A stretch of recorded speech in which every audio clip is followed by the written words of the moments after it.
Assalamualaikum warahmatullahi wabarakatuh. Perkenalkan, saya Siti Aisyah Zahra dari Prodi PGSD dengan NIM 2514040005. Oke, di sini saya akan menjelaskan tentang model pendidikan karakter.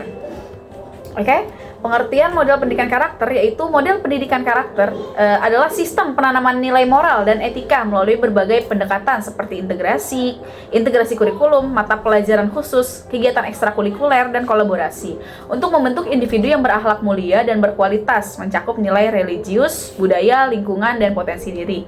Model pendidikan karakter ini memang lebih menekankan bagaimana siswa itu mengenali dirinya sendiri, potensi yang dia punya gitu, sikap yang dia lakukan dalam pembelajaran maupun di luar pembelajaran. Oke, model penerapannya yaitu pertama ada model otonomi, yang kedua ada model integrasi, yang ketiga ada model ekstrakurikuler, dan yang keempat ada model kolaborasi. Oke, jenis karakter yang dibentuk itu di sini tuh yang pertama ada religius, berdasarkan nilai agama dan ketuhanan atau konservasi moral. Bagaimana anak itu mengenali agamanya sendiri, ibadahnya seperti apa, dan ritual-ritualnya seperti apa yang akan dia lakukan saat hari-hari raya gitu. Yang kedua yaitu budaya. Budi pekerti, Pancasila, apresiasi sastra, dan kepemimpinan. Bagaimana sikap anak kepada orang yang lebih tua, sikap anak kepada guru, dan juga Pancasila, dimana kita hidup di Indonesia ini, anak menunjukkan nilai-nilai Pancasila.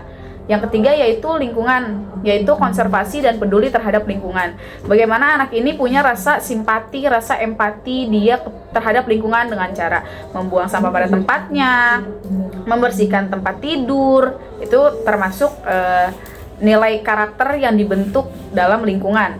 Yang keempat yaitu potensi diri. Bagaimana anak ini mengembangkan sikap pribadi dan pemberdayaan diri. Dia bisa mengembangkan dirinya, dia tahu potensi dirinya, minat dan bakat dia mau kemana. Saya minatnya di sini, saya bakatnya di sini gitu. Oke, selanjutnya yaitu metode umumnya, yaitu yang pertama itu pemahaman inkulkasi, yaitu memberikan pengetahuan tentang nilai-nilai moral. Nah, kita bisa mengenalkan nilai-nilai moral kepada anak-anak. Yang kedua, pembiasaan atau modeling, melatih perilaku baik secara berulang-ulang hingga menjadi kebiasaan atau jadi habit. Jadi bisa kita ngelakuin ini tuh berulang-ulang kali. Jadi kan memang anak harus melihat kita kasih tahu tuh nggak cuma sekali aja, tapi kita sering kasih tahu dan juga kasih contoh konkret gitu dengan pembelajaran kontekstual kan, yang relevan dengan kehidupan nyata. Yang ketiga yaitu keteladanan atau modeling, guru, orang tua, atau tokoh yang menjadi contoh perilaku yang baik.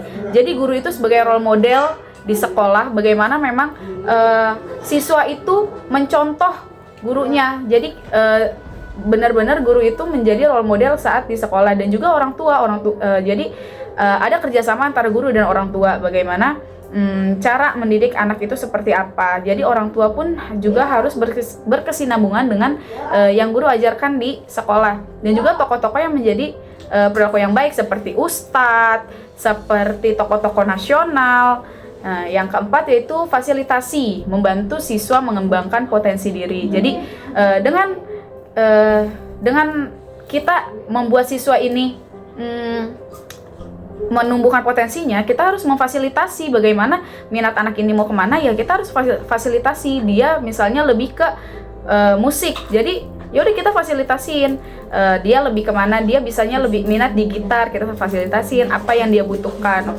Yang kelima, pengembangan keterampilan, yaitu skill building, melatih kemampuan sosial dan emosional. Jadi bagaimana dia bersikap kepada teman-temannya, bersosialisasi kepada teman-temannya, dan juga dia bisa berhubungan dua arah gitu, tidak sendiri aja gitu, dan juga emosionalnya. Kesimpulan dari materi ini yaitu pendidikan karakter bukan sekedar pengajaran etika, melainkan konsep pembentukan kepribadian yang melibatkan aspek kognitif, afektif, dan psikomotorik. Keberhasilan pendidikan karakter tidak hanya bergantung pada kurikulum di sekolah, tapi juga sinergi antara lingkungan, keluarga, lingkungan sekolah, dan masyarakat. Model yang tepat bertujuan menciptakan individu yang tidak hanya cerdas secara intelektual, tetapi juga memiliki integritas, empati, dan tanggung jawab sosial sebagai warga negara. Jadi dengan kita mempelajari ini, kita tahu bahwa pendidikan karakter itu bukan hanya kepribadian karakternya aja, tapi juga dia melatih pengetahuan, sikap, dan juga keterampilan.